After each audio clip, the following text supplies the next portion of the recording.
Make me lose my mind. No Trim, Hip Hop Unicorn, and Suicide Survivor. Alright, so boom. Gonna get rid of this right away. I had no idea that rapping along to the original Quiet Storm was saving my life. The classic 1999 cut from the infamous hip-hop duo Mobb Deep, that is. Not the Smokey Robinson masterpiece of 1975, which helped create an entire subgenre of R&B soul radio programming and the modern slow jams algorithm. Some of y'all know what that's about. Now, of course, numerous examples of music literally saving lives exist, but I didn't think this would count. Many know music can help create meditative states or consciousness in the body.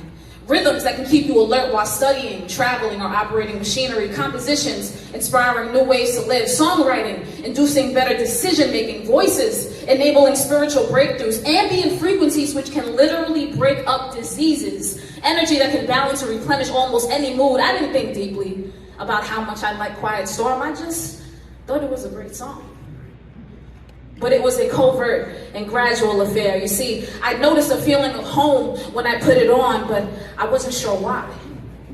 The music, it was taking me places further than my mind. I was walking through a raincoat and sitting by a fire in its cave. I was gazing at the fight scenes of its widely drawn anime. I was caught comfortably in the pupils of its predator animal. There was a spirit of a thing there that I couldn't explain.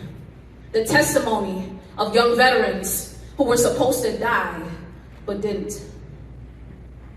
Now, Quiet Storm became a go-to for my vocal practice and performance-ready training, you see, because when you have it fully memorized, you can put cardiovascular movements alongside it.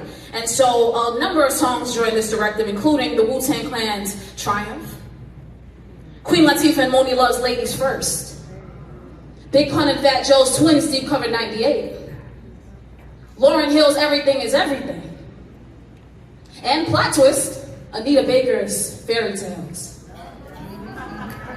Now, one of my favorite writers of all time, Arthur Miller, once said, I guess every artist has a tendency to throw themselves into the world and see if they float. This is something I've done stubbornly since I was a baby. I guess I just love seeing what I'm made of. Maybe because I believe I'm something greater than something anyone has ever seen in me. Now, this profound recklessness to dive in, to feel that way about myself, feels to me like humanity which will not be conquered.